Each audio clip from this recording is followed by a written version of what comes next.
Friends, ഇന്ന് ഞാൻ ചെയ്ത് കാണിക്കുന്നത് ഒരു ഫ്രോസ്റ്റിംഗ് ക്രീമാണ്. ഈ ഫ്രോസ്റ്റിംഗ് ക്രീം നമുക്ക് കേക്ക് ഐസിങ് ചെയ്യാൻ, അതുപോലെ തന്നെ പുഡിങ്ങിനും ഒക്കെ ഉപയോഗിക്കാൻ പറ്റിയ ഒരു ക്രീമാണ്.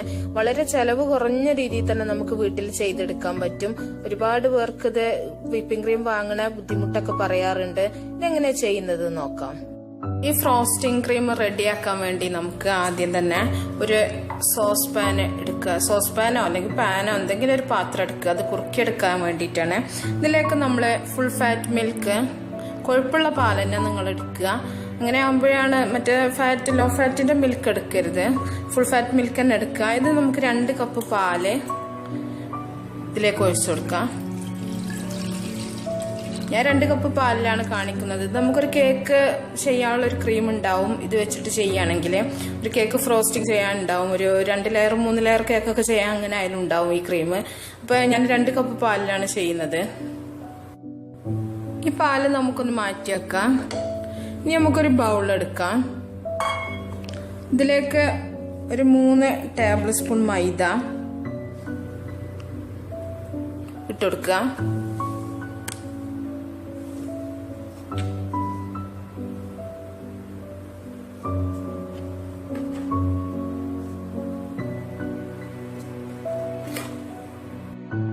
നമ്മൾ എടുത്ത് വെച്ചിട്ടുള്ള ഈ മൈദയ്ക്ക് ഈ പാലിന്ന് കുറച്ച് ഒഴിച്ചിട്ട് ഒന്ന് കട്ടല്ലാണ്ടൊന്ന് മിക്സ് ചെയ്യാം. നന്നായിട്ടൊന്ന് മിക്സ് ചെയ്യാം.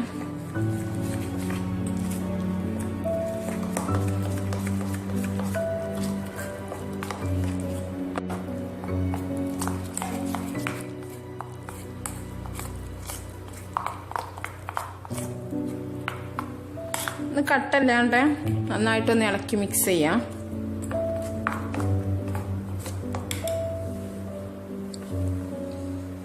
ഇനി ഈ മിക്സ് ചെയ്ത മൈദ നമുക്ക് ഈ പാലിക്ക് ഒഴിച്ചു കൊടുക്കാം.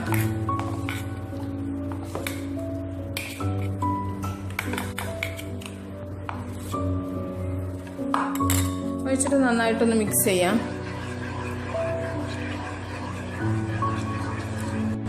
ഇത് നമുക്ക് സ്റ്റൗ ഓൺ ആക്കിയിട്ട് അടുപ്പിൽ വെച്ചിട്ടൊന്ന് കുറുക്കിയെടുക്കാം. നമ്മൾ സ്റ്റൗ ഓൺ ആക്കിയിട്ട് ഈ പാലിന്റെ മിക്സ് അടുപ്പിൽ വെച്ചിട്ടുണ്ട്. ഇത് നമുക്ക് നന്നായിട്ട് ഒന്ന് കുറുക്കിയെടുക്കുക. ഇത് അടി പിടിക്കും പെട്ടെന്ന്, മൈദ ഉള്ളതുകൊണ്ട്. അപ്പോൾ അത് അടി പിടിക്കാണ്ട് ഇളക്കിക്കൊണ്ടേയിരിക്കുക. ഇതിലേക്ക് നമുക്ക് ഒരു പിഞ്ച് ഉപ്പും കൂടെ ചേർക്കാം. ഈ ഉപ്പ് ചേർക്കുന്നത് മധുരം ഒന്ന് ബാലൻസ് ആവാൻ വേണ്ടിയിട്ടാണ്. ഇല്ലയെന്നുണ്ടെങ്കിൽ നമുക്ക് സാൾട്ടഡ് ബട്ടർ എടുത്താൽ മതി. നമ്മുടെ പാൽ മിക്സ് ഇവിടെ കുറുകി വരുന്നുണ്ട്. അപ്പം ഞാൻ കൈയെടുക്കാണ്ട് ഇളക്കിക്കൊണ്ടിരിക്കുകയാണ്, ഇല്ലെങ്കിൽ അടി പിടിക്കും. അപ്പം ചെറിയ തീയിലിട്ടിട്ട് തിളച്ച് കഴിഞ്ഞാൽ പിന്നെ ചെറിയ തീയിലിട്ടിട്ട് നിങ്ങൾ കുറുക്കിയെടുക്കുക. ഇങ്ങനെ ആകുമ്പോൾ നമുക്ക് വളരെ ചെലവ് കുറഞ്ഞ രീതിയിൽ തന്നെ ക്രീം തയ്യാറാക്കിയെടുക്കാം. നന്നായിട്ട് കുറുകി വന്നിട്ടുണ്ട്.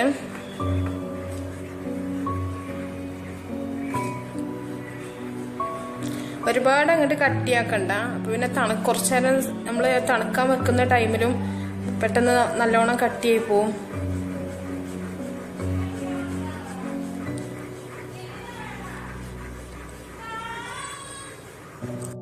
ഞാൻ തീ ഓഫ് ചെയ്തിട്ടുണ്ട്. ഈ ഒരു പരുവത്തിൽ ഞാൻ തീ ഓഫ് ചെയ്തിട്ടുണ്ട്. ഇനി നമുക്കൊന്ന് തണുക്കാൻ സമയം കൊടുക്കാം. അപ്പോൾ ഇത് തണുക്കുന്ന സമയത്ത് അധികം കട്ടിയായി പോകാണ്ട് ശ്രദ്ധിക്കുക. അധികം കട്ടിയായി പോയിട്ടുണ്ടെങ്കിൽ നിങ്ങൾ പാല് ഒഴിച്ചിട്ട് ഒന്നും കൂടെ ഒന്ന് ലൂസാക്കി എടുത്താൽ മതി. അപ്പം നമുക്ക് ഇതൊന്ന് തണുക്കാൻ വെക്കാം. നമുക്കിത് ചെയ്യാൻ ബീറ്ററിൻ്റെ ഒന്നും ആവശ്യമില്ല. അപ്പോൾ ഞാനൊരു ബൗൾ എടുത്തിട്ടുണ്ട്. ഈ ബൗളിലേക്ക് ഞാൻ 100 ഗ്രാം ബട്ടർ ഇട്ട് കൊടുക്കുന്നുണ്ട്. ബട്ടർ റൂം ടെമ്പറേച്ചർ ബട്ടറാണ് ഞാൻ ഇടുന്നത്. ഈ ബൗളിലേക്ക് ഞാൻ 100 ഗ്രാം റൂം ടെമ്പറേച്ചർ ബട്ടർ ഇട്ടിട്ടുണ്ട്. ഇതിലേക്ക് നമുക്ക് പൊടിച്ച പഞ്ചസാര ഞാൻ ചേർക്കുന്നത് കുറച്ച് ഞാൻ ചേർക്കുന്നുള്ളൂ. അപ്പം നിങ്ങൾ മധുരത്തിനനുസരിച്ച് നിങ്ങൾക്ക് വേണ്ടത് ചേർത്താൽ മതി. അപ്പം ഞാൻ ഒരു കപ്പ് പൊടിച്ച പഞ്ചസാര ചേർക്കുന്നുണ്ട്.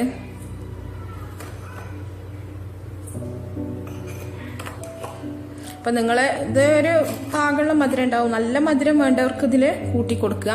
നമ്മളിത് ബീറ്റർ ഇല്ലാണ്ടാണ് ചെയ്യുന്നത്, നമ്മളൊരു വിസ്ക് വെച്ചിട്ടാണ് ചെയ്യുന്നത്.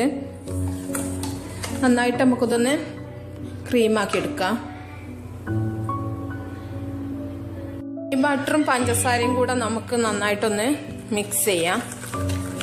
ഇത് നിങ്ങള് ബീറ്റർ വെച്ചിട്ട് ചെയ്യുകയാണെന്നുണ്ടെങ്കിൽ കുറച്ചും കൂടെ ഈസി ആയിട്ട് ഇത് മെൽറ്റായി കിട്ടും. നമ്മൾ ബട്ടറും പഞ്ചസാര പൊടിച്ചതും കൂടെ ഒന്ന് ബീറ്റ് ചെയ്ത് വെച്ചിട്ടുണ്ട്. ഇതിലേക്ക് നമുക്ക് നേരത്തെ മാറ്റി വെച്ചിട്ടുള്ള ക്രീം ചേർക്കാം. ഈ ബട്ടർ ക്രീമിലേക്ക് നമുക്ക് നേരത്തെ ഉണ്ടാക്കി വെച്ചിട്ടുള്ള പാലും മൈദയും കൂടെ കുറുക്കി വെച്ചിട്ടുള്ള ഈ ക്രീം ചേർക്കാം.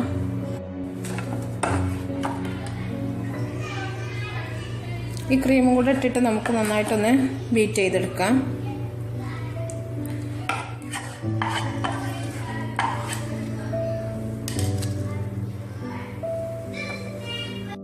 ഇത് നമുക്ക് നന്നായിട്ടൊന്ന് മിക്സ് ചെയ്യാം.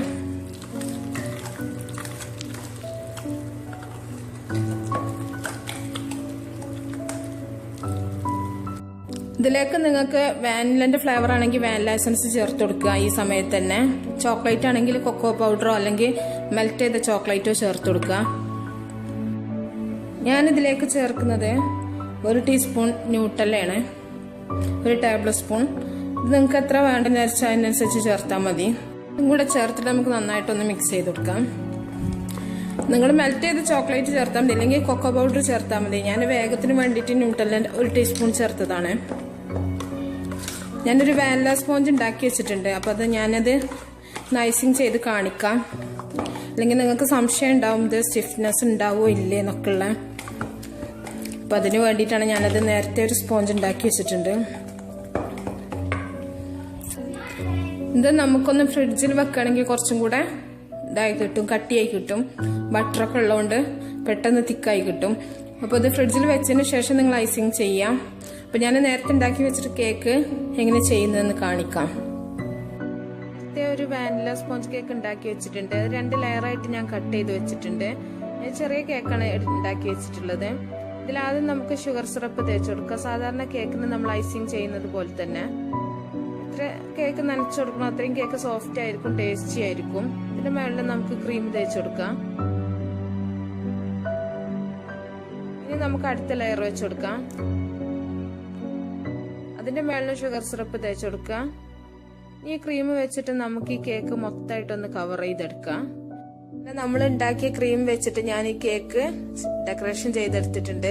അപ്പൊ നിങ്ങൾ എല്ലാവരും വീട്ടില് ക്രീം ഉണ്ടാക്കിയിട്ട് അങ്ങ് ചെയ്ത് നോക്കുക.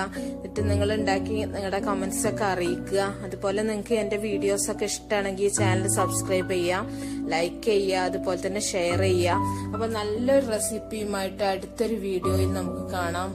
Okay, by.